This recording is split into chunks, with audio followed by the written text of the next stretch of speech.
Welcome to the Get Published podcast, sponsored by Brodie Consulting Group. To get more information about our coaching, publishing, executive ghostwriting, and podcast production services, go to getpublishedpodcast.com. Hello, I am Paul Brodie, and thank you for joining us for another episode of the Get Published podcast, where we help authors get published with a proven system that works. And today, we're being joined by Marc Hayford, author of Light Up the Darkness. Marc, welcome to the show. Paul, you're the man, buddy. Thank you so much for having me on here. I'm excited. Well, we're thrilled to have you. Are you ready to begin? Oh, I've been ready. I've been waiting for this one, man. All right. Let's jump into it. Well, let's get started. Question number one. What is the one piece of advice that you would give to a first-time author who is currently writing their book? Well, you don't pull any punches, do you? We're getting right into it. You know what, man? That's a great question. Hemingway said, writing's easy. All you have to do is sit down with a typewriter and bleed, right? And I don't know how many people have a typewriter these days, but I have a pen and paper. I have a MacBook, but I think the first thing I would tell an aspiring author is, we get all these ideas and they're all floating around. They're all jumbled, and some are good and some are bad, and so what? But they're all in your head, and you got to get these ideas out of your head, and you have to get them on paper or onto the pages or on your MacBook or on your typewriter, however you roll. It's not going to be pretty.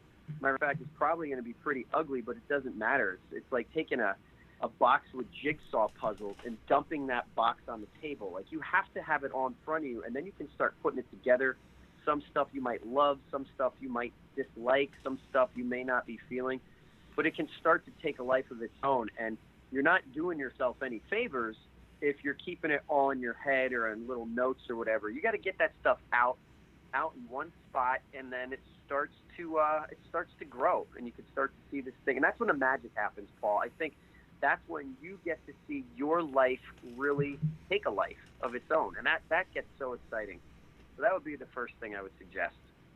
And what do you feel is the hardest part about getting published? Well, that's a loaded question, right? It's funny, we're in the information age here, and isn't it interesting that in 2020, as we're in the information age, it's so convoluted. There's so many. I feel like the hardest part is that there's too many options, right? If I go to the store and my wife shoots me a text, hey, pick up the mustard. Okay, cool. I can go get the mustard, right? Now I go to the mustard aisle. What do I got? Oh, there's a mustard. There's yellow mustard. Oh, but wait. And then there's brown mustard. And then there's the honey mustard. Then there's organic mustard. Then there's gluten-free and gluten-full and spicy brown and 50 million freaking mustards. I just want mustard. Like, which way do I go? And I think that especially when, listen, I'm a fan of the show, man. I've heard some other authors come on and talk about how it's finding the right agent, the right circle, the right people. And it's all that. I think the very hardest part about getting started is getting started, because there's too many options out there, and it's like, what is the best fit for you? And I think each person has to kind of encounter that hurdle themselves, and there's no right answer. You gotta roll with what works for you. Well, let's talk about marketing. So please share a marketing strategy that you have used in your book launches that has worked well. Absolutely, yeah. I lean heavy on my social media, and I'm on every social media. If you're listening to this podcast, you hear my voice, and you're out there somewhere, I'm out there. I lean heavy on it, and I think it's important to take advantage of every aspect you can to get some type of an edge. And for me personally, I believe very much in grassroots and community, and I think that's something that very few people get rich when we're talking finances from dropping a book or their very first book. I believe you can build upon that on your network and what the book can do for you, and the door that your book can open for you, whatever your expertise is, whatever your niche is, whoever your people, whoever that group is. Like, when you speak your truth, your people are going to come. And I think by using your book as a stepping stone to get out there, nowadays, obviously in 2020, it's been more virtual, but whatever those groups are that listen to speak to your cause and your message and your genre, I think you need to lean into that, and then your people are going to come. That's how you build a network. That's how you build a fan base. That's how you build people who like you, trust you, and are interested to hear more of your work. And I think grassroots, your social media, the right way, not in a pestering or annoying or bombarding people way, but the right way can serve you well, because there's an authenticity to that. And I think it brings, a human connection with that. Well, speaking of books, I'd like to know what is your favorite book and what was the number one thing that you learned from it? Well, I'm Christian, so I love the Bible. So we that's a whole show in itself, Paul. But but when we're talking about other types of literature, that's hard. There's so many great books. I'm more into the self-help, personal growth, the mindset. That's the genre that I that's the pool I want to swim in.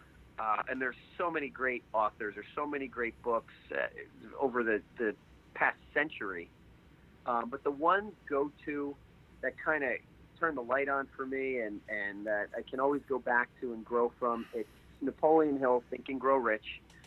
So many have read it. It's one of the top business books of all time. And I think the thing that really blows my mind about this book is not so much the book itself, but the story around it. And if you look at it, it was published in 1937, and that's just 8 years after the Great Depression. So think of the just the gall that this guy had. They're not even a decade removed from the worst time in history. People have taken their own lives, have lost everything. It was one of the hardest times ever. And he puts this book out, Think and Grow Rich. Not hustle, work your face off, 5 a.m. club, cut the legs out from your competition. It's Think and Grow Rich. And I think what's so interesting is they just, to lean into the creative space and get out of that competitive space, because we all have a voice, we all have a message, we all have something we want to share. There's enough sunshine for everybody to get, some sunlight, to get a tan. And I think that's what that book is about. It's about leaning into your creative space and understanding that you really have no limits. The only limits we have are the limits that are self-imposed and that we put on ourselves. So I think if you have not read Think and Grow Rich, obviously, Paul, after you read Light Up the Darkness, you want to get out there and listen and pick up Think and Grow Rich by Napoleon Hill. And for our final question, what is your favorite quote and why? Oh, I think Abe Lincoln saying, "You can't believe everything on the internet." No, man.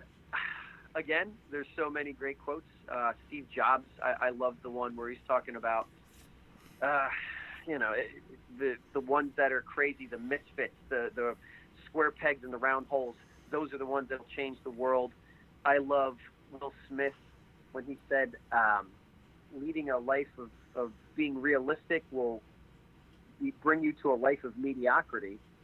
And I really, I appreciate those words. But I think the greatest quote that I really gravitate to, because this is the message that I have of playing all out right now with what you have, it's Benjamin Franklin when he said, most people die at 25 and are buried at 75. And if that doesn't speak volumes by one of the most innovative people that we've ever seen in the history of history, I don't know what does. We don't get more time. There's no round two, and too many of us are holding back, asking 57 of our unsuccessful friends, what do they think? We overthink it, and we're too busy playing this role. If our life was a movie, like you're acting like an extra versus going for the Academy Award. So, yeah, I vibe on that Benjamin Franklin quote. Well, Marc, I want to thank you for being a guest on the show. What is the best way for people to find you online? Yeah, thank you, Paul. Well, hey, my books are all on Amazon. I have 3 number one books, Get Up, 365, and Light Up the Darkness. They're on Amazon.com. Get Up and soon to be Light Up the Darkness will be on Audible. Everything funnels through my website. That's marchayford.com, and it's Marc with a C, just to keep you guys on your toes. And if you're on any social media, I'm out there. Like I said, I'm on Facebook, Instagram, Snapchat, YouTube, LinkedIn, TikTok. I'm on Twitter. Paul, I tweet, so I'm out there. And I would love for you guys listening to connect with me so we can start that relationship.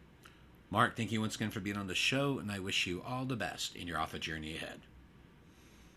Paul, you're a rock star, buddy. Thanks for having me. Thanks again for joining us today. To learn more about how to get your book published with a proven system that works, grab a free copy of my book at getpublishedpodcast.com.